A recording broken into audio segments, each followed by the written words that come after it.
Friends, आज हिंदी व्याकरण में हम लेके आए हैं विशेषण का पार्ट 2। पार्ट 1 हम पहले बता चुके हैं, जिसमें हमने बताए थे विशेषण के भेद कितने होते हैं। जो होते हैं आपके 4 भेद होते हैं विशेषण के, जो इस तरह से हैं: गुणवाचक विशेषण, परिमाणवाचक विशेषण, संख्यावाचक एंड सार्वनामिक। इससे पहले वाली वीडियो में हमने 2 आपके विशेषण के भेद समझे थे, जिसमें एक था गुणवाचक और एक था सार्वनामिक वाचक। अब इसमें हम समझेंगे परिमाणवाचक और संख्यावाचक विशेषण किसे कहते हैं। तो आइए सबसे पहले हम समझेंगे कि परिमाणवाचक और संख्यावाचक होता क्या है। देखिए प्लीज ध्यान से समझिएगा, परिभाषाएं आप किताब में भी पढ़ सकते हैं। परिभाषा पढ़ के कई बार समझ में नहीं आता है, तो यही हमारा उद्देश्य है कि जो चीज आप पढ़ के नहीं समझ पाते हैं, तो मे भी हम कोशिश करते हैं, हमारा प्रयत्न यही रहता है कि आप उसको इस तरह से समझें। बहुत आसान तरीके से कोशिश करते हैं बनाने की। तो परिमाण मीन्स होता है नाप और तोल। नाप और तोल जिसे माप भी बोलते हैं। देखिए आपने कई चीजें देखी होंगी जो मेजरमेंट जिसको बोलते हैं, या तो वो लीटर में तोली जाती हैं या वो किलो में तोली जाती हैं, उसे कहते हैं हम परिमाण। परिमाण मीन्स माप या तोल। और वहीं अगर दूसरा समझा जाए संख्यावाचक, इसकी भी परिभाषा आपको मिल जाएगी। संख्यावाचक जिससे संख्या का बोध होता है। अब दोनों में डिफरेंसेस में कई बार बहुत ही प्रॉब्लम हो जाती है, बच्चे नहीं समझ पाते हैं कि इसमें परिमाणवाचक है या इसमें आपका संख्यावाचक है। इसमें भी तो गिनती लिखी है, उसमें भी तो गिनती लिखी है। तो यही जो कंफ्यूजन हमेशा क्रिएट होती है बच्चों के लिए, बहुत ही ज्यादा प्रॉब्लम आती है इस चीज में कि परिमाणवाचक और संख्यावाचक में अंतर कैसे होगा और कैसे हम पहचानेंगे कि इसमें परिमाणवाचक है या संख्यावाचक। गुणवाचक और सार्वनामिक में तो आपको बहुत सिंपल तरीके से मैंने आप लोगों को बताया था, क्वालिटीज डिसक्वालिटीज अगर है तो वो गुणवाचक में चली जाएंगी। और अगर आपका सर्वनाम के वर्ड है, यह वह तुम, ये सब जो भी सर्वनाम के वर्ड होते हैं, तो वो आ जाए आपका सार्वनामिक विशेषण में। लेकिन यहाँ पे प्रॉब्लम परिमाण और संख्यावाचक में हमेशा देखने को मिलती है। तो प्लीज इसको थोड़ा करके देखेंगे। और प्लीज मैंने आप लोगों को कई बार बोला है, आप जब भी मैं वीडियो बनाती हूँ तो उसको रोक लिया कीजिए। जहाँ पर आपको लगे कि अच्छा यहाँ पर कोई डाउट है, उसको प्लीज अपनी कॉपीज में, जिसमें भी आप डायरी में नोट कर लीजिए, जिससे जब कभी आप दोबारा से रिपीट करें, रिवाइज करें, तो उसको देख के आप समझ सकें। तो आइए कुछ चीजें इसमें ऐसी हैं जो चार्ट के माध्यम से हम समझाएंगे आगे बढ़ते हुए। तो आइए सबसे पहले कुछ ये चीजें समझते हैं कि देखिए इसमें एक चीज की समानता भी होती है परिमाणवाचक और संख्यावाचक में। इसमें भी कई बच्चे कई बार कंफ्यूज हो जाते हैं कि निश्चित अनिश्चित दोनों में है, क्या है। दोनों में एक चीज की सिमिलरिटी जो बताई है मैंने, समानता, दोनों के परिमाणवाचक के भी 2 भेद होते हैं और आपके संख्यावाचक के भी 2 भेद होते हैं। जैसे गुणवाचक और सार्वनामिक में कोई भेद नहीं होता है, कुछ नहीं होता है, बस उसमें पहचानना होता है कौन सा गुणवाचक है और कौन सा सार्वनामिक है। लेकिन परिमाणवाचक के 2 भेद, संख्यावाचक के 2 भेद, इन दोनों में समानता यह है कि दोनों भेदों के नाम निश्चित परिमाणवाचक, अनिश्चित परिमाणवाचक, निश्चित संख्यावाचक और अनिश्चित संख्यावाचक, ये दोनों में आएगा। अब इसके साथ साथ इसमें अंतर भी है।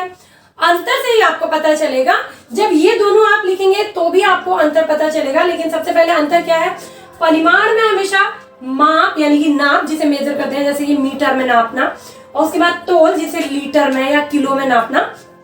ऐसी चीज जब हम कहीं नापेंगे तो वहां पर आ जाएगा आपका परिमाण में संख्या। संख्यावाचक में संख्या होती है, डिजिट, गिनती, जैसे कि 4, 5, 10, 15, 1000, जहाँ पे गिनती, जो चीज काउंटेबल। हाँ, यहाँ पर आपने एक इंग्लिश में वर्ड पढ़े होंगे, countable things and uncountable things. जो काउंटेबल अनकाउंटेबल थिंग्स होती हैं उसी को कहते हैं निश्चित और अनिश्चित संख्यावाचक। ठीक है, तो आगे और समझेंगे इन्हें। जैसा कि आपने अभी समझा, परिमाणवाचक और संख्यावाचक में डिफरेंसेस बताए हमने आपको। बस उससे पहले थोड़ा एक चीज और ध्यान दीजिएगा, कई बच्चों को कंफ्यूजन होती है परिमाण और परिणाम में। कई बच्चे परिणामवाचक शब्द वो लिख देते हैं विशेषण। तो ध्यान रखिएगा, परिणाम मीन्स होता है किसी भी चीज का रिजल्ट। कोई भी हम टेस्ट देते हैं या कोई भी चीज हम जब करते हैं क्वेश्चन आंसर, तो उसका जो रिजल्ट आता है उसको बोलते हैं परिणाम। और लेकिन परिमाण होता है नाप। नाप मीन्स मीटर में या किलो में या लीटर में, जब आप परिमाण करते हैं उसका नाप करते हैं। तो आइए अब थोड़ा वाक्यों से समझेंगे। पहला है आपका निश्चित परिमाणवाचक में 2 मीटर कपड़ा। अब इसका सेंटेंस आप बना सकते हैं कि 2 मीटर कपड़ा दे दीजिए, या मेरे पास 2 मीटर कपड़ा है, या वो 2 मीटर का कुर्ता है, कुछ भी बोल सकते हैं। तो यहाँ पे हमने मतलब उसको मेजर कर लिया, हमारे पास उसकी एक नाप है कि वो 2 मीटर है, लेकिन वो नाप में है। ठीक है। अब काउंट नहीं किया है, 2 मीटर को हम काउंट नहीं करते हैं, हम उसको नापते हैं। उसके बाद अब इसी को अगर अनिश्चयवाचक में भी बनाना चाहे तो आराम से बन सकता है कि थोड़ा कपड़ा मेरे पास है या थोड़े कपड़े का ये कुर्ता बना है। कोई भी चीज आप घुमा फिरा के पूछ सकते हैं कि इसमें थोड़ा सा कपड़ा लगा है, तो वो चीज हो जाती है आपकी अनिश्चयवाचक में। अब दूसरा अनिश्चयवाचक का एक और उदाहरण हम आपको देंगे, थोड़ा आटा लाओ। अब यहाँ पे अगर हमने लिखा होता 2 किलो आटा लाओ, 2 किलो, ठीक है, तो उसकी क्या होती, वेट होता, क्योंकि नाप और तोल, मैंने आपको पहले भी बताया, नाप और तोल दोनों चीज आपकी परिमाण में आएंगी। तो 2 किलो आटा लाओ यानी कि उसको हमने वेट करके देख लिया, वो 2 किलो है तो हो जाएगा परिमाणवाचक। लेकिन अब हमने यहाँ पे कहा है थोड़ा आटा लाओ, हमें नहीं पता है कि हमें आटा कितना मिलेगा, 1 कटोरी, 1 किलो, 2 किलो, 5 किलो, 10 किलो, तो थोड़ा आटा लाओ, तो ये हो जाएगा आपका अनिश्चयवाचक परिमाण, अनिश्चय परिमाणवाचक। उसके बाद है आपका निश्चयवाचक, जैसे कि 2 किलो चीनी, 2 किलो चीनी, मैंने 2 किलो चीनी खरीदी, मैंने वेट किया 2 किलो चीनी का, अब वो मेरे पास है, तो वो हो जाएगा आपका निश्चयवाचक में। अब उसके बाद अनिश्चयवाचक में थोड़ी चीनी देना, मैंने बोला थोड़ी चीनी दे दो, नहीं पता है कि कितनी चीनी, 1 कटोरी, 2 कटोरी, 1 किलो, 2 किलो, 10 किलो, कुंटल, कितना भी हो सकता है। लेकिन ये है कि हाँ, जैसे हम कुंटल से बोलेंगे तो हम कहेंगे बहुत सारी चीनी दे दो, थोड़ी चीनी का मतलब एक लिमिट में ही होगा, बट उसका वेट नहीं है हमारे पास, हम नॉर्मली ऐसे देंगे, तो थोड़ी चीनी देना, तो यहाँ पर हो जाएगा आपका अनिश्चयवाचक। अब आगे आते हैं हम संख्यावाचक में। परिमाणवाचक क्लियर हो गया होगा, मीटर में या वेट किलो में, लीटर में, इन तीनों चीजों में ये हमेशा आता है, ध्यान रखिएगा।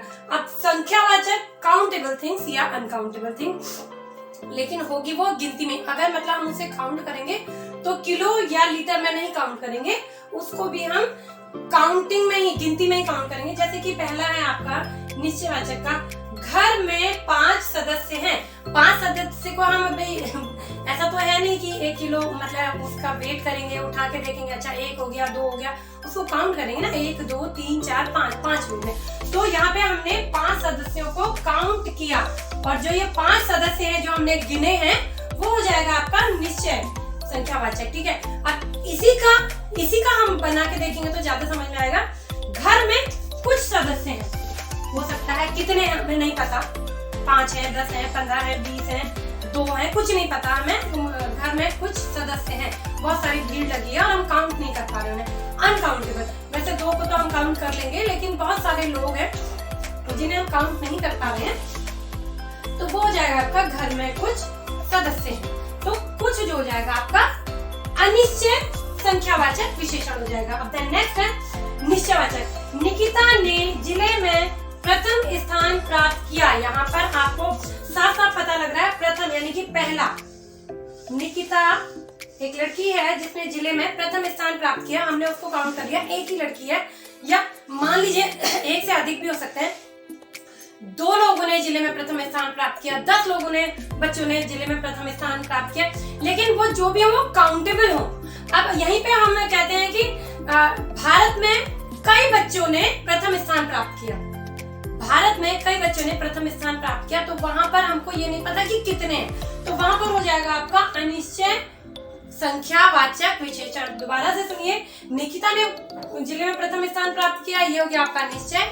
इसके उल्टा अगर हम बोलेंगे कि कुछ लोगों ने भारत में प्रथम स्थान प्राप्त किया या हमारे स्कूल में प्रथम स्थान प्राप्त किया, हमें नहीं पता है कि वो कौन है, मतलब कितने हैं, सॉरी, तो वहां पर हो जाएगा आपका अनिश्चय वाचक, ठीक है। और दूसरा है आपका अनिश्चय वाचक, हमने सिंपल सा लिया, उस पार्क में कुछ पेड़, कुछ नहीं पता कितने हैं, 100 है, 200 है, अनकाउंटेबल। तो देखिए इतना ध्यान रखिएगा कि 1 2 को तो काउंट हम कर लेंगे, 10 15 20 तक भी हम काउंट कर सकते हैं अगर, लेकिन जब कुछ पेड़ हैं, हाँ यहाँ हमने 5-6 पेड़ हमने दूर से देखा और बोला अरे वहाँ पे कुछ पेड़ है, हम उन्हें वैसे काउंट नहीं किया, वो बात अलग है।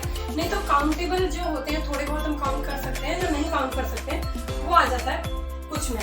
अब यहीं पे अगर हम लिख देते हैं उस पार्क में 5 पेड़ है, 5 आम के पेड़ है, 10 संतरे के पेड़ है, 20 आपके अमरूद के पेड़ हैं, तो यहाँ पर आपने क्या किया, काउंट किया, तो वो आ जाएगा आपका संख्यावाचक में। लेकिन यहाँ पे हमने लिखा है उस पार्क में कुछ पेड़ है, कुछ नहीं पता कितने हैं, तो ये आ जाएगा आपका अनिश्चयवाचक में। तो ये था आपका परिमाणवाचक और संख्यावाचक का अनिश्चय निश्चय दोनों का एग्जाम्पल। आइए इसे अब एक छोटी सी शॉर्ट स्टोरी के माध्यम से समझने का प्रयास करेंगे सारे विशेषण को। देखिए, चित्रकार ईमानदार था। चित्रकार के पास कुछ ब्रश थे। वह प्रतिदिन चित्र बनाता था। चित्रकार के पास 12 रंग थे। चित्र रंगों के साथ थोड़ा पानी भी रखता था। चित्रकार रोज 1 किलोमीटर पैदल चलता था। अब देखिए, इस कहानी में हम देखेंगे कौन कौन से विशेषण का प्रयोग हुआ है। चित्रकार ईमानदार, तो ईमानदार इंसान होना उसका गुणवाचक का विशेषण का बोध कराता है आपको। गुणवाचक, ईमानदार होना गुणवाचक विशेषण। चित्रकार के पास कुछ ब्रश थे। कुछ ब्रश को हम काउंट करेंगे, किलो में तो वेट करेंगे नहीं, तो कुछ ब्रश से कुछ हो जाएगा, लेकिन यहाँ पे कितना है ये नहीं पता है, तो कुछ ब्रश यानी कि हो जाएगा अनिश्चय संख्यावाचक विशेषण। अनिश्चय हमें पता नहीं है कितने ब्रश हैं। उसके बाद है वह प्रतिदिन चित्र बनाता था। वह प्रतिदिन चित्र बनाता था, तो यहाँ पे ये सर्वनाम है, तो ये हो गया आपका सार्वनामिक आपका विशेषण, क्योंकि वह प्रतिदिन चित्र बनाता था, सिंपल सेंटेंस है, तो ये हो गया आपका सार्वनामिक। चित्रकार के पास 12 रंग थे। चित्रकार के पास कितने रंग थे? 12 रंग। हमने आराम से काउंट कर लिया कि चित्रकार जब चित्र बनाता था उसके बाद 12 रंग रहते थे, तो ये हो गया आपका निश्चित संख्यावाचक। देन नेक्स्ट है आपके रंगों के साथ थोड़ा पानी भी रखता था।